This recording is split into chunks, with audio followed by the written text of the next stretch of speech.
for completing his work or getting the license, getting subsidies, everything.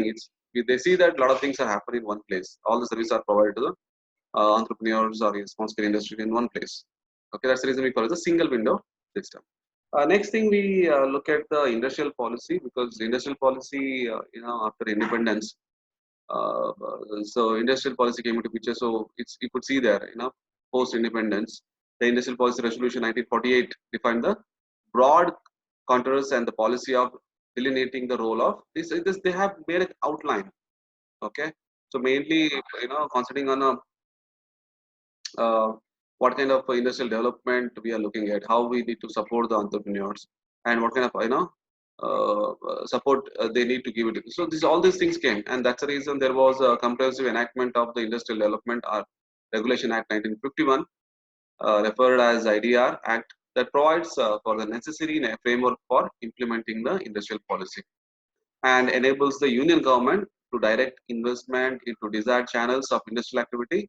Inter alia means linked through the mechanism of licensing, keeping with the national development objectives and goals. So, industrial policy defines all those activities. Like example, the licensing. You want to get license to set up a business. So, what is the procedures? How to get license? Who is eligible to get license? What all the then how the funds of the government funds will move to the particular industries. What are the forms and how to regulate, and so restrictions, policy, rules, everything is been defined. How the industry should work, and accountability. So everything is been looking at the national development or the goals of the nation. So it will be formed, and same thing has been done in 19th initiative. Okay, so what is industrial policy all about? It says that it's a statement which defines the role of a government in industrial development. What it says, industrial policy is a policies which has been framed to define all. This a statement, or defines the role of a government. So what government is going to do it for the development of the industries in the country? Because unless the government, because first step need to be taken by the government, because government should define that rules, policies, procedures, everything in every segment, so that how you can entrepreneur can set up the business. Okay, and rules for you could see that the place of public and private sectors in industry. What is the rule place? Because we see that there are a lot of companies, public sector companies are there, and over the years there is a initially everything was dominated by the public sector. All industry was under the government. Now government is coming out with is uh, reducing their stake. Okay, so they divested their stake.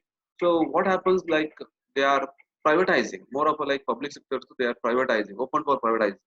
So after 1991, the latest policy is 1991 policy. So LPG, so privatization, globalization, which came into there, and after that we can see in last 29 years what kind of growth we have seen in our country. Okay, how many players are there?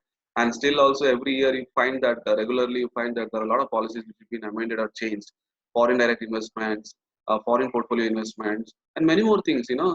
Things have been changed over the years. So how it has happened in after 1991? Before that, it was lot of restrictions. Okay, so it's like what is the kind of role? I mean to say that the public sectors are were playing, and how they have to play. What is the role of the private sector in the industrialization of the country? Okay, the relative role of large and small scale industries. What kind of role? Small, okay, or mid-sized or micro industries are going to perform. Okay, so everything has been defined. So it lays down the rules and procedures that would govern the growth and the pattern of the industrial activity. Because we have been learning there are a lot of rules, policies, acts. If you consider SEBI Act, Insurance Regulatory Act, so there are a lot of acts are there. Similarly, policies are there. So similarly, this is also an industrial policy which much needed to any country. So it says that what is the procedures that will govern, control the or support the growth or the pattern of the industrial activity. Okay, how you need to, because example I would say that it's a policy which defines, which says that if you want to set up a business, these are the procedures you need to follow. These are the the permissions you have to get. These are the clearing certificates you have to get. This is how you need to produce. This is what taxes regularly. It keeps on changing. So what are the things you are eligible for? where you have to set up the business. Everything has been clearly defined. So accordingly, that needs to be followed. The industrial policy is neither fixed or inflexible. What does they say? Industrial policy is not fixed. Example, something which has been in 1991, you came out with the new industrial policy. In the new latest industrial policy in 1991, and there was a lot of discussion going on from past few years to change or bring a lot of amendments or bring out with a new industrial policy, which has not happened actually now. Actually, they were hoping that in 2018 or 19 that would happen. A new industrial policy will come in, but from last 3-4 years, nothing has happened. Only because industrial policy is not a rigid.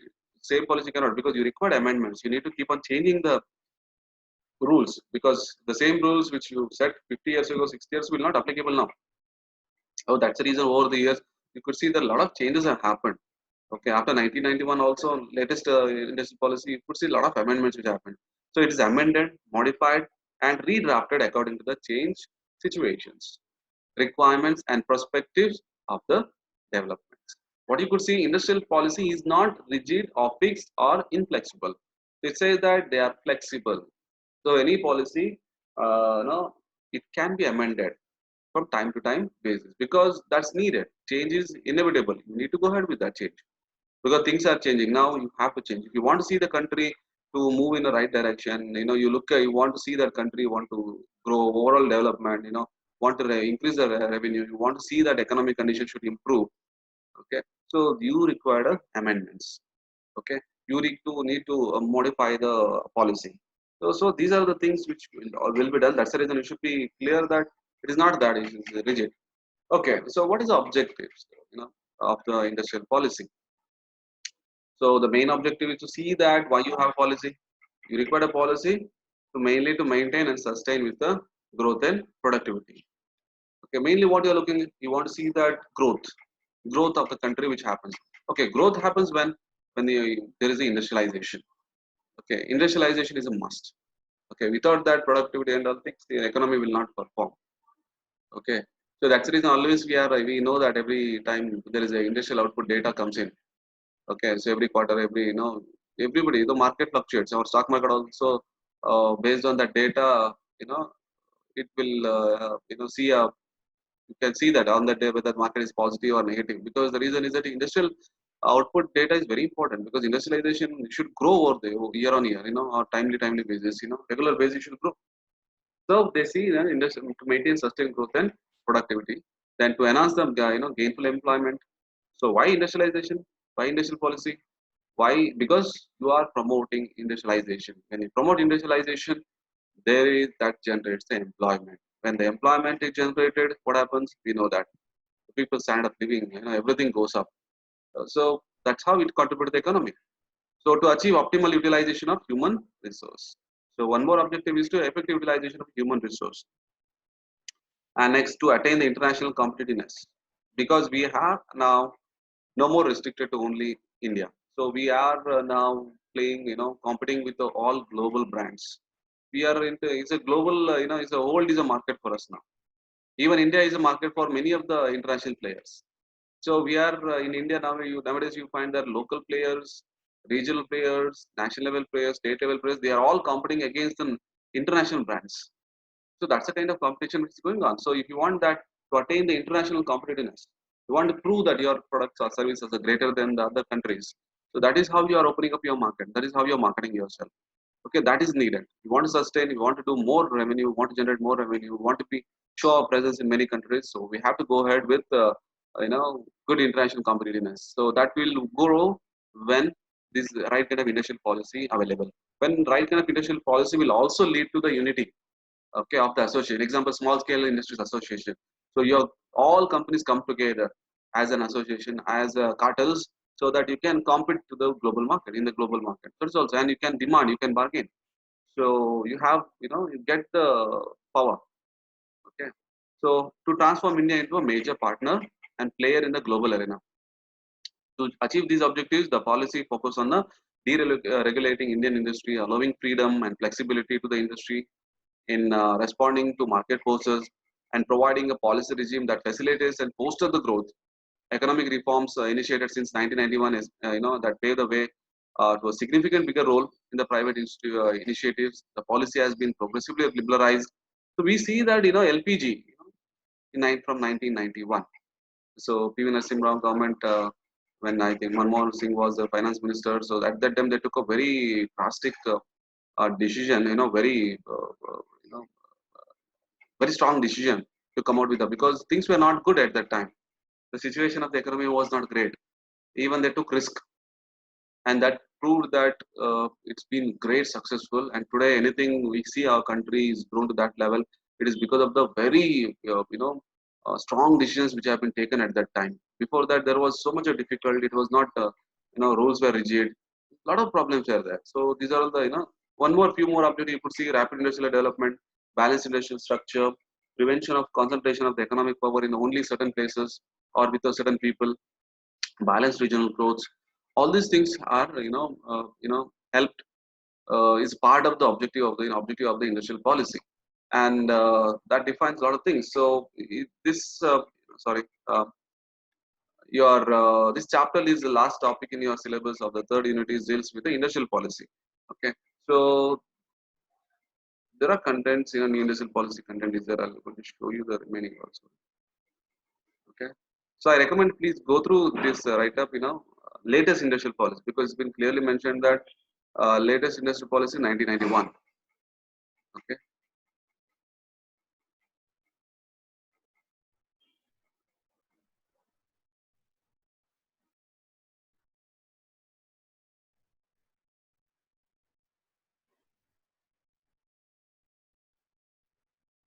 so there is a lot of things are there. What are the objectives of the new industrial policy 1991?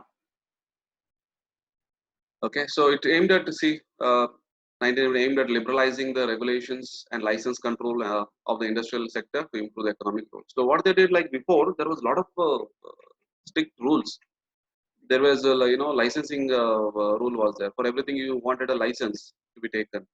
The rigid rule was there before 1991. So what they did, they liberalized. Okay, so especially they liberalized to mainly help the industries, and licensing control they reduced. Otherwise, before everything, there is without license, you are not getting the things. A lot of rigid rules were there. So they wanted to liberalize. 1990 policy was that. Then it aimed at increasing support to micro and small scale industries.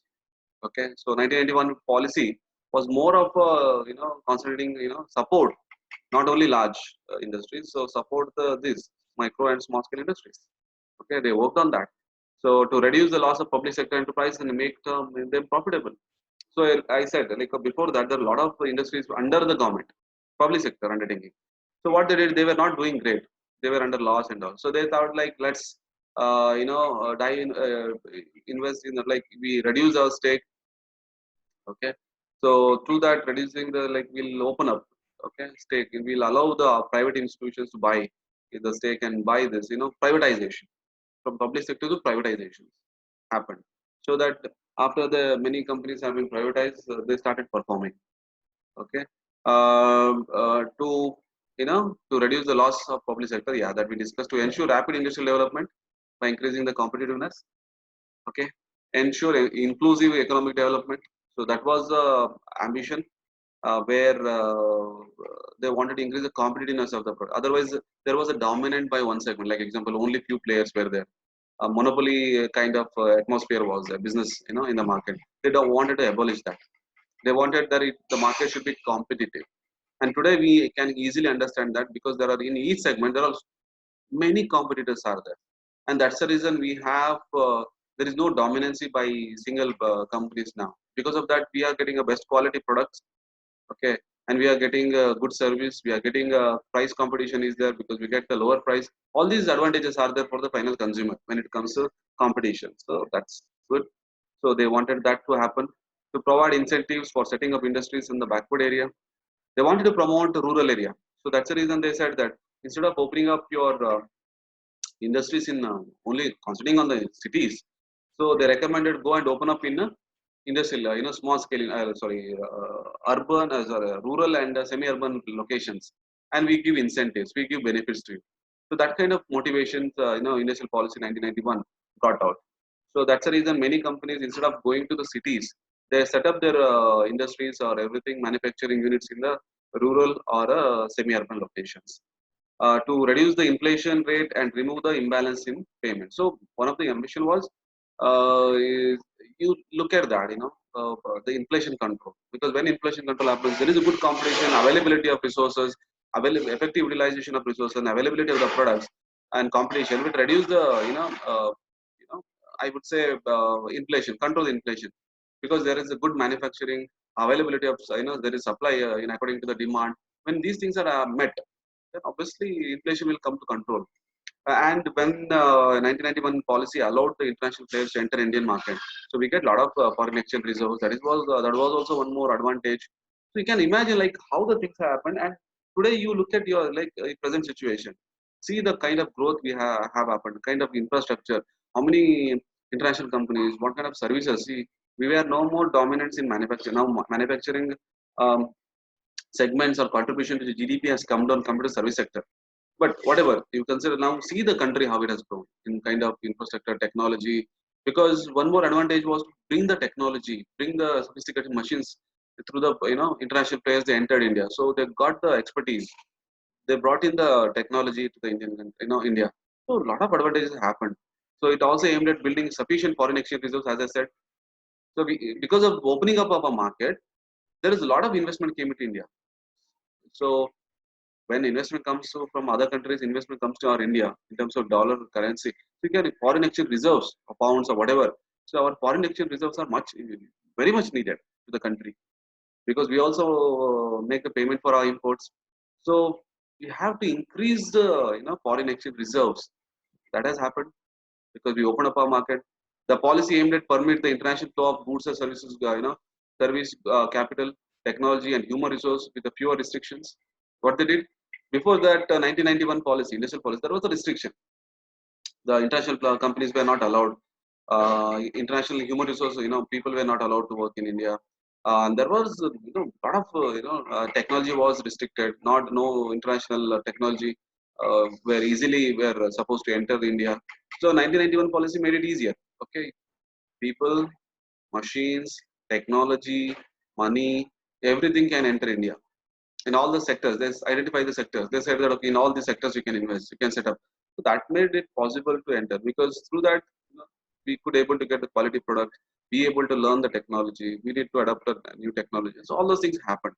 Next, it wanted to increase the share of private sector in the economy, and hence the number of reserved industries were reduced. So what you could see there, okay, you could see that it clearly says that the private sector dominance they wanted, because before that there was no private sector dominance was there or contribution was there to the economy, and India wanted that. That's the reason 1991 policy has paved the way, show the way that the market share of the private players should go up, and they should play a big role in the contributing to the economic development. So these things, happen. So these are the objectives of the industrial policy, main objectives, and these are the things changes which have happened. So industrial de-licensing policy. Okay, there was licensing Raj was there. Okay, prior to that, and after that de-licensing, there was a licensing policy. There's no license is required to set up so many industries. So that kind of thing which is common in the 1991 policy. So the new industrial policy 1991 reduced the industrial licensing to around 18 sectors, which was further reduced to a 5 over the period of. So before that, for everything you were, too many documentation procedure, you know, restrictions were there. After that, in 1990 policy, they reduced the industrial license to only 18 sectors. Only 18 sectors require licensing. Especially, see, defense, other things which are were restricted. But apart from that, only 18. And after that, regularly they reduce, and now just 5, sectors require a licensing rigid, right? Otherwise, other industries can open up without much documentation procedure, all those things or anything, those and de-reservation of the industrial sector. So they said that more of industrial segments were with only a few public and public sectors. So they said that open up. So you could see here under the industrial deregulation, most of the industrial sectors were now open for the participation of the private sector, because that was main ambition. Only three sectors: atomic energy, mining, and railway continues to be reserved for the public sector. So nowadays you could see that, what happened now, the railway sector or atomic energy or so, energy, it is there now. But now in certain mining, okay. Now in the mining also you find a lot of new players. It's a little old one. So you find the new players are into it. Energy also, electric power and energy and all, even private players are there. Okay, so no more it's dominance by the public sectors or the government only is owning up. Okay, so it's opened up. So that's how the things have changed over the years. Abolition of the phased manufacturing programs. Okay, so abolition of MRTPR, you could see that monopoly, restrictive trade practices.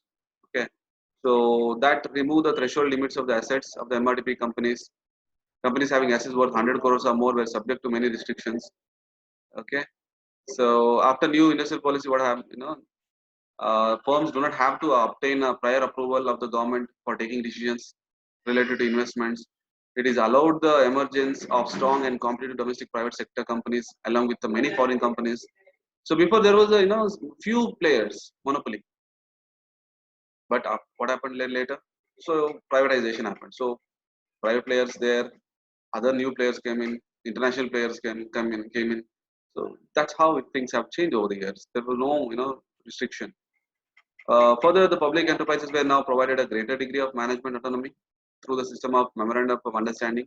So they were also in the public sector. Also, enterprises also got the more freedom, in managing the things. How they were, they were not very rigid after 1991. They were flexible. Okay. So foreign investment in technology. So you could see that, foreign direct investment. As we have privatized, we have opened up the market to the global. So foreign direct investment have started pouring in, started entering, and we allowed to invest in many companies. Okay, so it categorized the industrial classroom based on approval of the 50%, 51%, 74%, 100% FDIs. So percentage and how much in each sector or in each category of companies you can invest. Okay, there was restriction before they said that for certain sectors or certain segments, 100% investment. So new company can set up, total new private company or international company set up their own without. Some companies they said, okay, you have to tie up. You can invest, only 25% or 50% or 74% is allowed to invest in the particular sector. So that's like it has happened. So sectors like electricity generation, transmission, roads, highways, vehicular bridges, ports, harbors, sectors were permitted 100% FDI under the automatic route. However, the sectors like agriculture, real estate, etc., FDI was not allowed.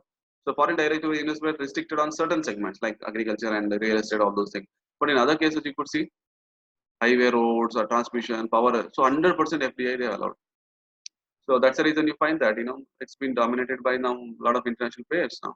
So foreign companies were now allowed to leverage domestic debt from the domestic financial institute. They can raise the debt, they can raise the money. Okay, external commercial borrowings and debt serving norms were also liberalized. They can raise the money from other countries. They were not restricted. Only the money need to be raised from India only. No, they can raise from the other countries. So then government support to small scale industries. Okay, so is one more changes which have happened. The government allowed equity participation of large scale industries in small scale up to 24% of the shareholding. So what they did, they allowed the bigger companies to invest in small companies. So when small companies get money, so up to 24, the restriction was up to 24% stake they can buy in the small scale industries. Okay, so this was to provide the small scale industry to access the capital market and to promote and upgrade. So that helped the small scale industry to diversify or expand their business as they got the funds. Okay, as they got the expertise, the support, and also that made the small scale industries to expand and grow to the next level, like mid segment to a larger companies. Okay, so the government policy also encouraged the production of parts of components and other products used by the public sector industries in the small scale sector. Also, some industrial sectors were reserved for the tiny and small scale industries. They said that this industry policy also, made a certain restriction that certain small or tiny industries, okay, tiny, certain segments are only meant for small scale industries. Only these production need to be done by the small scale industries. And also it allowed the bigger industries to, I would say, outsource the business or works to the smaller industries. Nowadays, see, don't think that everything is done by only one company. Now bigger companies depending on so many other ancillary or supporting companies. Okay, ancillary companies. Example, a vehicle company, vehicle manufacturing company. What it will do when they manufacture a car? So they depend on like steel they procure from one company, tires are from one company, nut bolts are one company. You know, engine is sourced by another. So it's like all depending on not that every 100% is manufactured by one company. So they depend on many other companies. So that's how it happens. Now that kind of support, is done. Then liberalization of industrial location policy. Like example, in the cities having population more than 1 million, the industries other than the non-polluting nature were to be located 25 kilometers outside from the periphery of the city.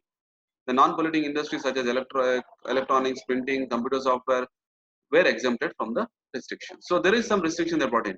So polluting companies were outside the city limits. They were not allowed the industry because there was some industries in restriction.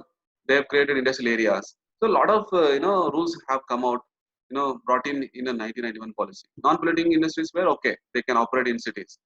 Okay, uh, mandatory of convertible issue clauses. Okay, investment sector, finance, books and financial institutions. So bank and financial institutions had followed practice of mandatory convertible clause through which the part of their loans could be converted into equity. The new industry policy 1991 removed this mandatory convertible clause, and hence for the financial institution do not impose the mandatory convertible clause. So before 1991, what was there? It was a restriction. So if you raise the loan, after some time you can compulsorily there is a mandate you have to convert it to equity. But later 1991 policy what they did remove that. Okay, so mandatory convertible clause is been removed. Okay, by the for the financial institution. So those things which have happened, then predetermination of the interest rate by the commercial bank, national renewable fund, okay, to provide social security. National renewable fund has been created, okay, for to concern the provide the social safety and retrenched laborers to provide the relief to the workers, okay, and you could see positive outcomes of the new industrial policies there. Evaluation is I had just 1 minute left. I'll discuss a few this in the next class. If you have any questions, I want you can read because here, if you are going to come across a question like write latest industrial policy, so then you have to write that these are the highlights. What are the changes happened? What was the objective of the latest industrial policy 1991? So all those things you have to write. Okay, so please see that these are all points. If you remember, I'm going to share all this material. So it's available in the open domain also. So please read the these 1991 policy. What are the changes happened? And all those things.